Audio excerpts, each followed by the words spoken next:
To consider building an earth-sheltered house, there are two things that are absolutely paramount: total integration into the environment and environmentally responsible building practices. The next generation of earth shelters don't just look green, they really do have a minimal impact on the environment. They might have the appearance of a high-tech build, but the construction process has gone back to basics. The inspiration behind all the buildings is ultimately designing around the path of the sun. It's maximising the opportunities of gaining solar gains into the property, essentially trying to opt out of the fossil-fuelled economy.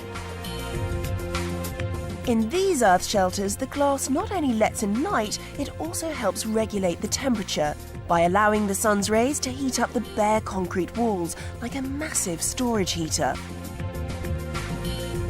On top of that, the earth covering acts as the perfect insulator, storing heat for up to 3 months, compared to standard brick, which loses any heat overnight.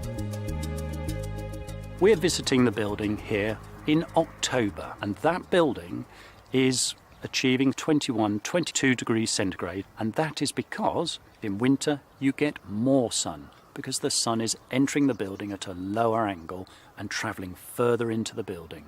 There is no requirement for conventional heating at all. David and Margaret have been working weekends for the past 4 years to build their Norfolk earth shelter. Its simplified design makes it ideal for self-builders, but be warned, these earth shelters do lack some of the niceties of traditional architecture.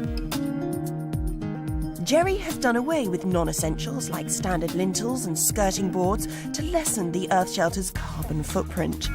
And you should leave the walls bare. Plaster would make the building less efficient by getting in the way of all those solar gains.